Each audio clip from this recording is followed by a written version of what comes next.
pleasure to be here again to discuss the Torah passage and anything else that people would like to share. I did get a comment about my jacket. I got it at the South Florida Fair. It was being sold by Native Americans, and always happy to support their culture. And we're both members of the tribe, so it's a good thing to be here with you tonight. The passage of Bo actually means to come or to come out, and it's God's telling Moses to come to Pharaoh and to demand that the people be released. And doesn't start out too well. Pharaoh takes a little bit of convincing, and so it requires 10 plagues before he finally sees the light. According to the Torah, God hardens Pharaoh's heart so that he intentionally causes him to be resistant and not to be able to see the writing on the wall, so that, according to the Torah, so that God can have an opportunity to demonstrate his great power.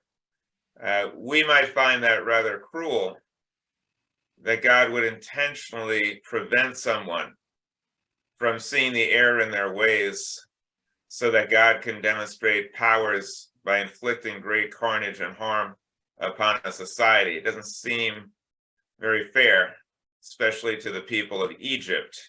You know, why would they suffer because God hardened the heart of Pharaoh?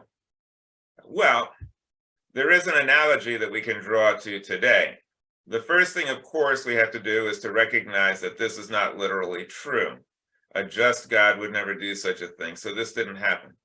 But just like with Aesop's fables or other stories from Greek mythology, we can learn lessons and also see eternal truths that might not have literally happened, but which share things that do happen again and again in human history and that we can learn from. What is it about the plagues that we can learn from? Well, Pharaoh is said to have his heart hardened. It seems to us that nobody could be that cruel and that vicious that they would do the horrible things to the Jewish people that he did. And so therefore they have trouble believing it, so they figure it must be caused by some supernatural agent who would actually behave that way. And then all we have to do is look at Russia today and see, no, actually there are people who are that cruel. And we have trouble understanding it. We have trouble seeing how could a guy devastate and demolish a nation and cause such horrific carnage upon innocent people like Putin. It seems like there must be some supernatural agent causing him to be hard-hearted. And the sad thing is that there are people like that, and they don't really need any outside force to become evil. And we can see that it's actually a different type of outside force. If you have someone who's very cruel and vicious, and he's not punished and he gets away with it, he becomes even crueler and more vicious. And it's almost as if his heart is being hardened by getting away with literally murder. And so the lesson is that before someone gets to that point, we need to stop them, stand up to them, and not allow vicious, ruthless dictators and tyrants and bullies to take over countries and to inflict carnage. For a long time, we just ignored the guy. The world community kept buying his oil, supporting his regime. And so we created a monster. If you don't believe it, the proof, as I often say, is in the Putin. We created him. The Western world allowed him to gain power and strength, and we did nothing. The other thing that we learned, which I'll be sharing on Shabbat, this Shabbat, which is also a lesson that we learn about International Holocaust Day, is that there's a group of people that are not mentioned in the story at all. Those are the people of Egypt, the population of Egypt. They're left out of the story, but they're in the story. They don't say anything, they don't do anything, but they're punished and swept along with all the evil of the Pharaoh. And so we learn from this that if a group of people, a population, a nation is silent, then horrible things will happen to others, and eventually that plague will happen to them. That's what happened in Nazi Germany. The people of Germany were silent while ruthless killers and thugs took over. And then eventually their nation was devastated and destroyed. Germany was invaded and destroyed because the people of Germany allowed evil to fester. And that's what happened to Egypt. Egypt was devastated by 10 plagues, including the death of the firstborn, because the people of Egypt didn't do anything to stand up and to challenge Pharaoh. One other thing we see that's kind of interesting is that the Egyptians worship the sun. And some people might think, well, that's kind of silly. The sun's just a natural object. Why not worship like a god like we do? Well, in my opinion, it makes more sense to worship the sun. I wouldn't worship anything, but I would look at the sun as the source of life on earth and something that's wondrous and miraculous. And we often look at it and don't really appreciate how responsible the sun is for life, how miraculous it is what it does every day. It converts about 600 tons of hydrogen into helium every second. But if for every 600 tons of hydrogen that goes into the equation, only 596 million tons comes out. There's 4 million tons of matter that's converted into energy, mostly cosmic rays, mostly gamma rays. Some of it, though, is light and heat, and that's the energy that fuels and triggers all life on Earth. And so it does kind of make sense to venerate the sun, the source of life on Earth, and to appreciate it, which we often don't do. 600 million tons a second. And it's been going on every second for 5 billion years. That's quite an amazing thing. And it's supposed to keep going for another 5 billion, which means that life will continue on Earth for a while. There are stars that burn much faster, and those stars are not able to generate a civilization like we have on Earth, we believe, because it takes billions of years to evolve. So there are suns that burn out in a billion years, or 2 or 3 or 4. If that happened on Earth before humans made the scene, there wouldn't have been any more sun or life on Earth. We're lucky that we have a rather slow burning sun, so we had the time to evolve.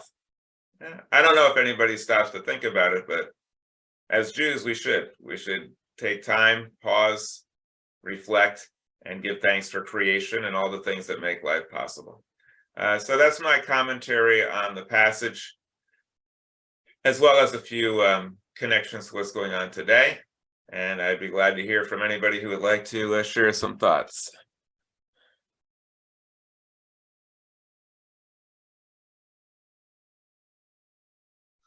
Yeah, hi.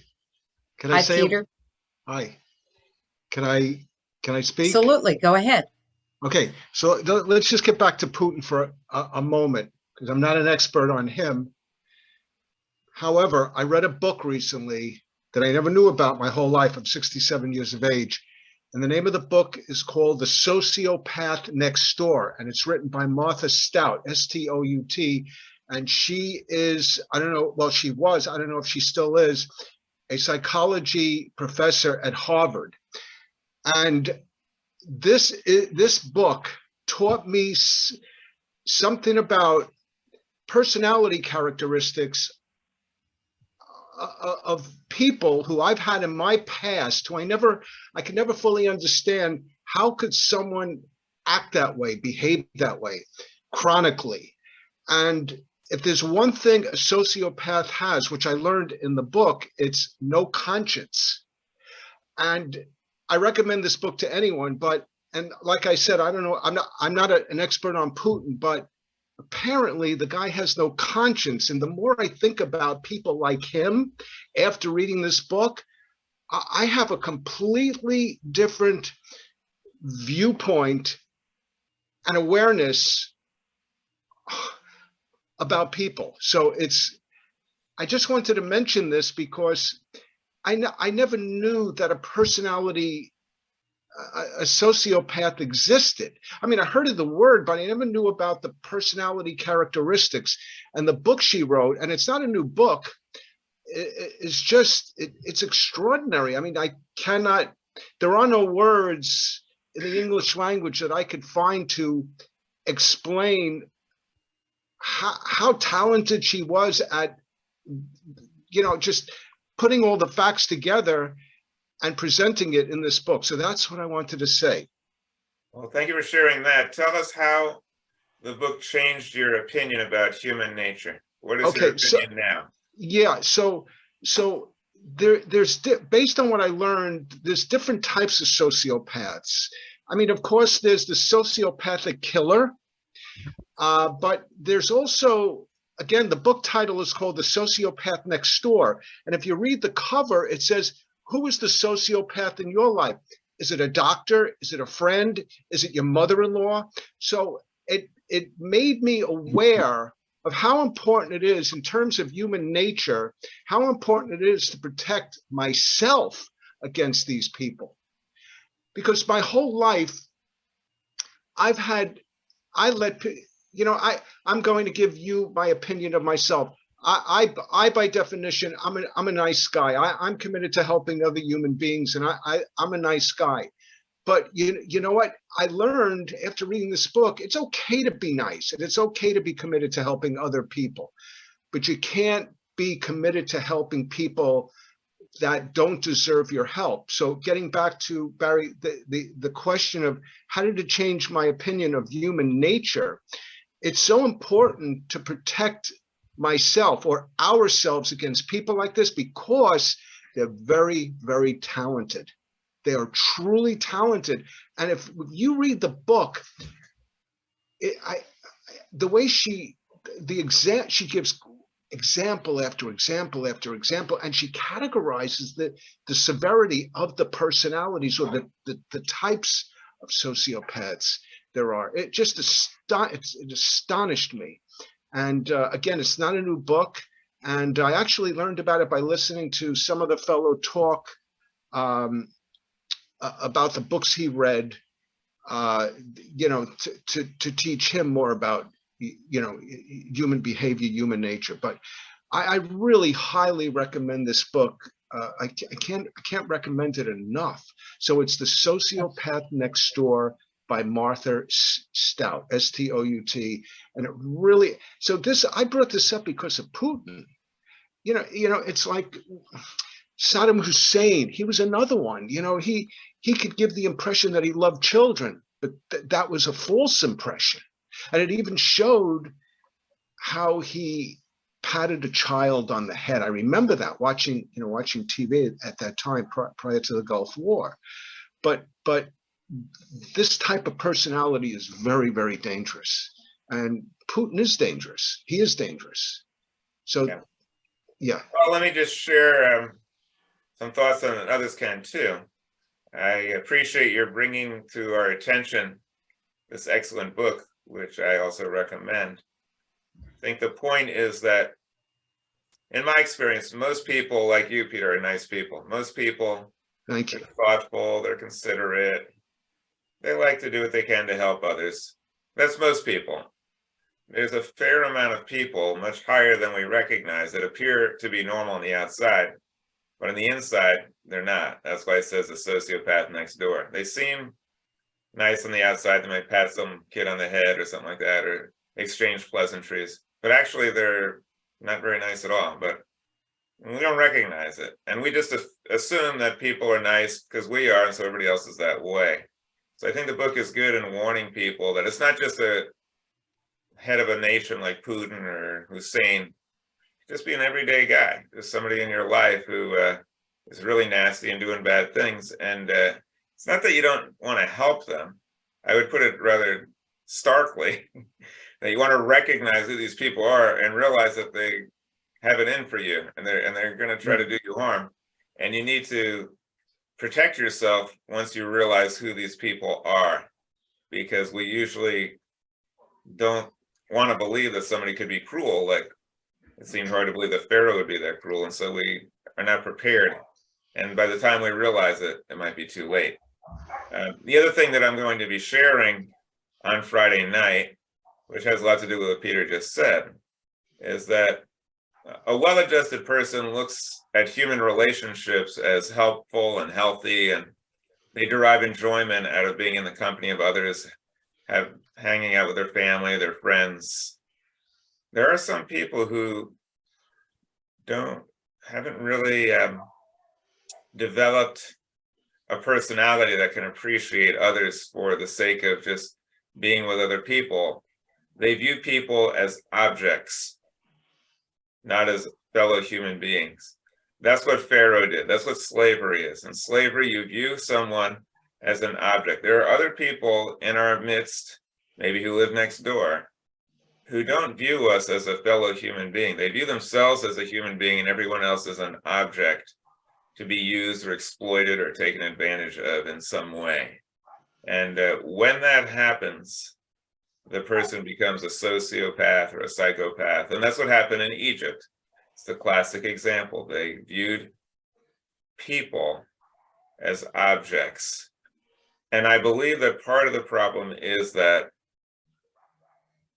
in Judaism, we teach that every person is sacred, unique, created in a divine image. There's a spark of holiness within the person. There are some people who don't recognize it even in themselves. It's dark inside. Their heart is dark because maybe they've been abused or they've never learned to love. And because they don't notice the sanctity of their own life, they don't notice it in others. So they're dead inside and they treat others as objects. Einstein describes such people as a snuffed out candle. They were born with the flame of life and the flame got snuffed out. And now they treat others as objects. And that's what happened in the Holocaust. These people who did these atrocious things were dead inside. And so they had no problem bringing about the death of others. And I think we need to be aware of the importance of what Judaism teaches, that every person is special and unique, sacred, divine, and we need to try to help others to see it. If we can see it in ourselves, then we can help others to see it in themselves, and then we can spread the flame of love. And that's what we're all about in Judaism. But as Jews, we also recognize that that spark of life has been snuffed out in people more often than we like to think about, and we need to be prepared and to protect ourselves and others from people like that. Anybody else want to share some thoughts or comments? Go ahead. I think Mallory or Mabry, yeah. Go ahead. Here's what I'd like to ask you, a biblical thing. Would you agree that God's always in charge? No, I don't think anybody's in charge. Okay, so Pharaoh, was God in charge of Pharaoh in order to teach the Egyptians a lesson? Would you agree with that? Yeah, according to the story as told in the Torah, absolutely. God is in charge and he's controlling Pharaoh, but I don't believe that story actually happened. I don't believe in such a God and I don't believe it happened, but you're right. According to the story, God is 100% in charge. Pharaoh is not. All right, so that goes on. I don't want to take up too much of your time, but go right ahead. I would like to ask you also, was he in charge, in control, when Hitler was punishing the Jews? Was that a lesson? Is he in charge of Putin when he's punishing the Ukraine and other people? I mean, how does that work? It's quite clear that the Torah's story about God being in charge is fiction. It's more than obvious. It's blindingly obvious, because if God was in charge, how would he have allowed the Pharaoh to enslave Jews for over 400 years? How is that fair? How would he allow the Egyptian people to suffer all of these horrible things? So let's just put it this way.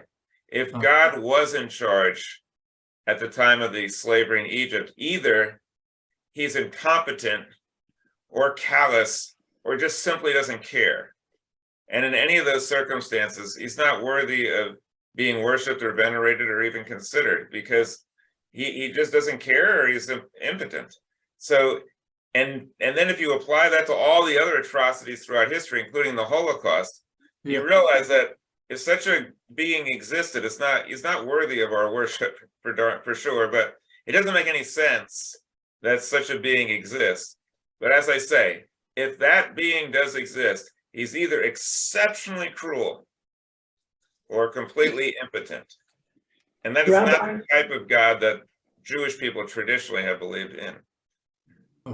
Which is why I've adopted, and Va-Dor adopts, a rational view about who's in charge, about the universe. The universe is controlled by principles and ideals and physical laws of cause and effect. And basically they are that if you allow your heart to be hardened, not that God did it, if you allow your heart, or I allow my heart to be hardened, I will inflict cruelty on others, and I'll come back as a plague upon myself. That's what the story is teaching, and that is something that is true, and it's demonstrably true. Those are the plagues. We bring about our own plagues. We cannot blame our plagues on others, because that just takes the blame away and we can't do anything about it. All the plagues that we suffer as a nation, as individuals, as people, they're our fault. They have something to do with what we've created. Sometimes it's the fault of humanity itself, or of the individual, or of the nation, but blaming on a supernatural being doesn't get us anywhere. Rabbi, yeah, I'd like to take the opposite. I'd like to take the opposite view, just for argument's sake. All right, I'm glad to hear that. Finally, somebody taking an opposite view. Go right ahead. Let's say that we live in this vast universe, and it goes on and on and on, and you have to admit that.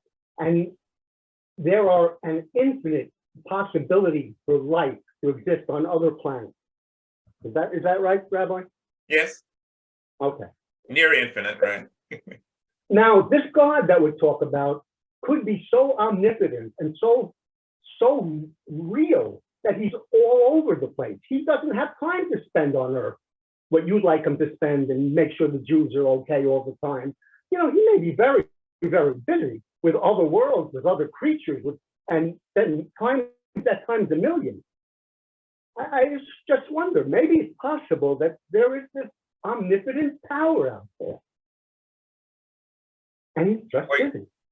Well, what you're saying is that he's not omnipotent. No, he's not omnipotent. You're right. You're right. He's not omnipotent, or he'd be able to cover everything with all of his time.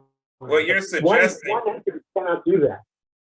What you're suggesting has been suggested by others, that God is not omnipotent, that God is limited in his powers, and therefore he looks down.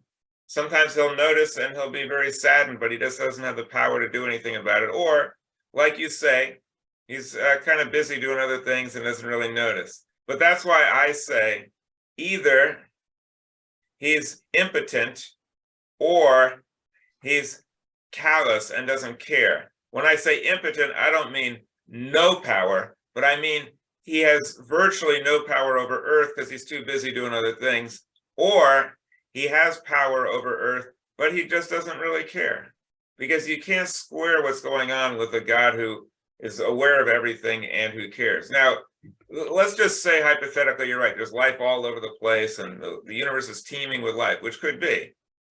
If God doesn't care about the extermination, the barbaric extermination of 6 million people on Earth, if he doesn't care about the genocide against Native Americans from one end of the continent to the other, then why bother giving him a second thought? Obviously, if he's too busy to deal with that, then obviously there's not much that he's going to really care about. The easier explanation, the more logical one, is just to say there is no such being. And not only that, all the evidence supports that there is no such being, and there's zero evidence to support that there's somebody out there, but they can only control certain things or know certain things. There's no evidence at all for it, zero. So if you use science as your guide, that guy's out the window. But thank you very much for posing a contrary point of view. That's very, very helpful. And I'd love to hear from anybody else, or if you have a follow-up. Yeah, yes, I have a comment. So back on Putin, Yeah, in order to really understand more about Putin and Russia, you have to go back to the Bolsheviks. And from that point forward, there have always been these despotic people in Russia, whether it's Lenin or Stalin or Khrushchev or some others in between, and today Putin. Why is that? On the one hand. On the other hand, the people of Russia are beautiful people. They are in the arts. They specialize in music and ballet and all of those things. Olympics. The Russians used to dominate those games. So I cannot understand why there's two sides to Russia, and we can't seem to ever get to first base on understanding it, and we keep getting one despot after another, and we don't know what to do with them. And today you have Putin, of course, and you don't want to have World War III. So that's why people aren't standing up and yelling, about Ukraine and all of that. Israel would be an example. They're not giving the green light to Ukraine to do one thing or another. So it's a puzzling story. yeah. Well, What's your opinion?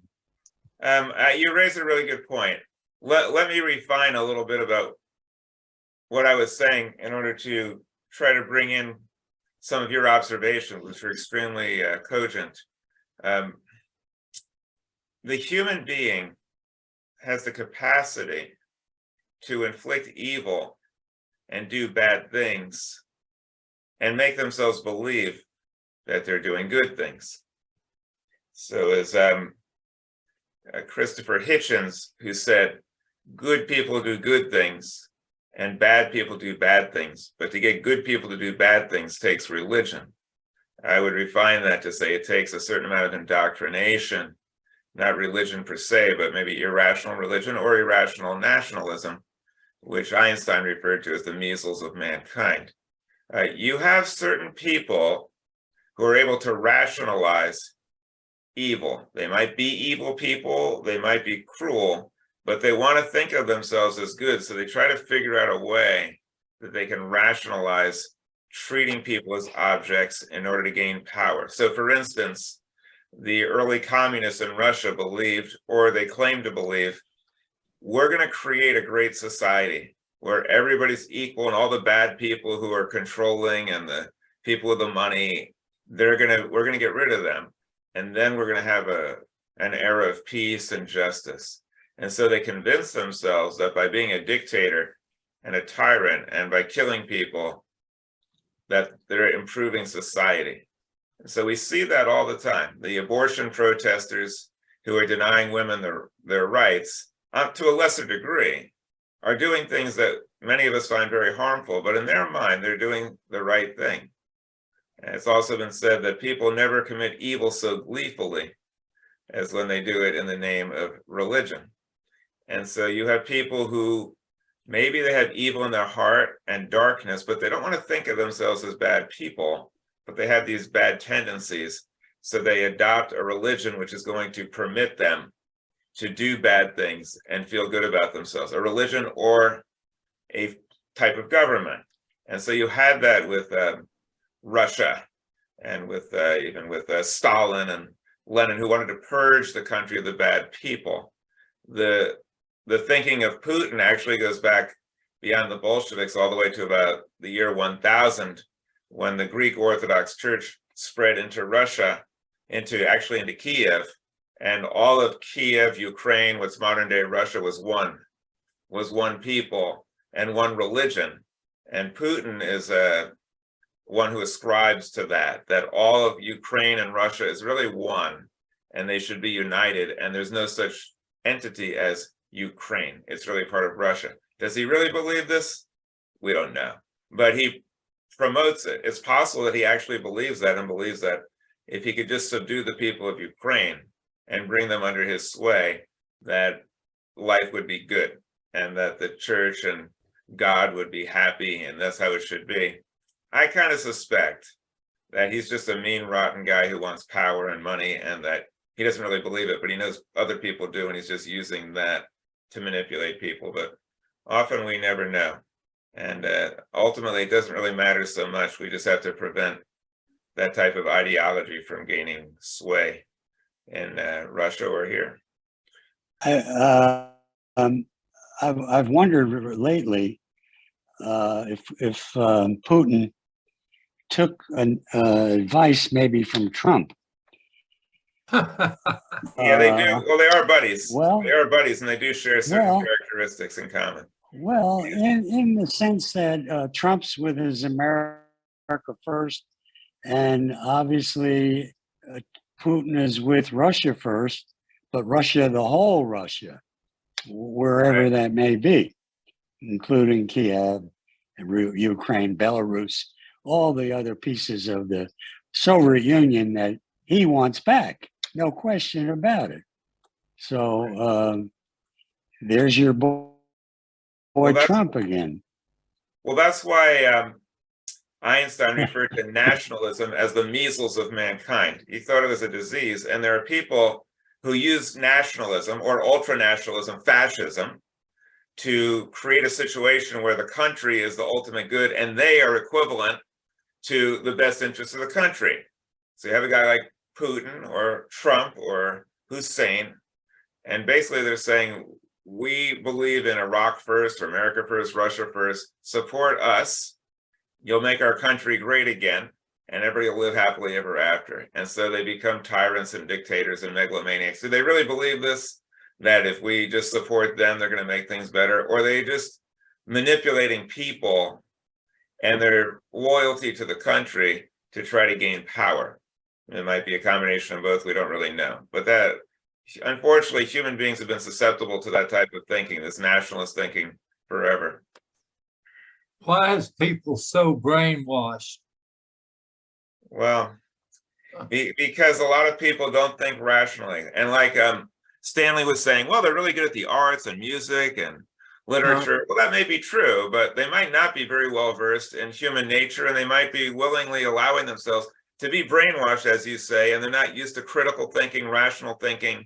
They don't realize, and they don't have a picture like Judaism tries to teach that, yes, we're Americans, but we're human beings, and we all have a divine spark in everybody, not just people who look like us or think like us or who are from our country. Yeah, we care about America, but we care about the world and all people. We're not going to go around invading some other country because we're better or they don't count. So why are they brainwashed? Because they're not thinking critically, rationally, and they're not thinking globally or universally. They're thinking in a very narrow way. The word Egypt means, Mitzrayim in Hebrew means narrow. And the reason why at Va-Dor we practice a form of Judaism that I refer to as cosmic Judaism, because what it's saying is that we consider our sights to be set on the universe, and we want to be at one with everything, not at one just with Jewish people, not just with American people, not just with even human beings, but with all life and with the cosmos. We want to be one so that we're living in harmony with everything. Traditional religion is not cosmic, it's tribal. God is the God of our group. We're going to heaven, and all you others, they're all going to hell, because God hates you and he's going to punish you. We at Va-Dor try to get away from that type of thinking. We believe in a power that embraces all living things. Why don't all religions do like that? They want to embrace everybody, just like you said. Everybody is human. It would be nice, but human nature tends to be tribal. And so human beings have formed religions that reflect not the world as it should be, but the world as it too often is. There's evolutionary reasons why certain groups want to stick together. They want to cling together to fight and preserve their territory, to preserve their possessions, to defend themselves against others. And when human beings were evolving in our primitive state, we're fighting against each other. Like if you look at chimpanzees, they'll form tribal groups, and they will, if somebody comes in from the outside, they'll attack them. Right. They might go and try to take their women or take their food or something, and they fight for territory. That's how we evolved. So within us, we have this part of our brain that thinks tribally and thinks we need to protect ourselves from the other, and these other are bad. It's interesting to try to conjecture what a chimpanzee imagines about the other, these other chimpanzees that to us look exactly the same, but to them, they're the enemy. We're going to kill them. We're going to fight against them. What are they, what's going through their mind to get them to think that way? Do they see them differently? Maybe they have a different aroma. Maybe they smell differently, or they look differently, or they have certain habits that are different, and therefore they're the other. So when you say, why do people do that? Why did religion get that way? If you look at our human origins, that's how we began. That's why we believe at Va-Dor that religion needs to continue to evolve. The concept of the power that's behind everything and how we should relate to others shouldn't be based on what happened 3,000 years ago. It should be an evolving understanding. And the more we know about evolution, the more we can understand human nature and answer some of these questions, and then be in a better position to try to overcome our weakness. It was Carl Sagan who said, if I realize that I have a bad temper, that doesn't cause me to get angry. It causes me to overcome my bad temper. By acknowledging the problem, I can overcome it and not be enslaved by it. So if we understand evolution, realize where we came from and the origins of some of these vices that we have, misogyny or feelings against other groups of people, you know, if we realize where it came from, we can overcome it. Thank you. Thank you. That makes so much sense. Yeah. Anybody else have any thoughts? Of course, you also realize that if you're a guy who wants power and you can set other people up as the enemy and get them scared, then you're going to be able to manipulate people to support you to fight the bad guys. And then they're going to give you money and power. Right. You see it on a lesser scale. I don't know about you, but I get emails all the time from different groups. Oh, look at this. There was another shooting. Send me money. I'm going to fix it. Oh, look at this. There's people trying to prevent you from having an abortion. Send me money and I'll try to fix it. So there's people who are pointing out harms or evils. And instead of approaching it globally and say, let's all work together, let's fix this, it's like, send me money, I'll fix it. What we need to do is all work together. Anybody else? Well, it's been a great discussion. We're going to continue this on Friday night. On Friday, I will be talking about these issues, about being able to see the sanctity inside of ourselves as a divine creation, and then we can see it in others and encouraging other people to think in this way, and the absence of that leading to horrors like the Holocaust. And we're going to have a beautiful bar mitzvah in which we're going to see what can happen when we treat all people with dignity and respect. And it's going to be a beautiful bar mitzvah. And I encourage you to try to be there if you can, over at the Grand Villa of Del Rey. And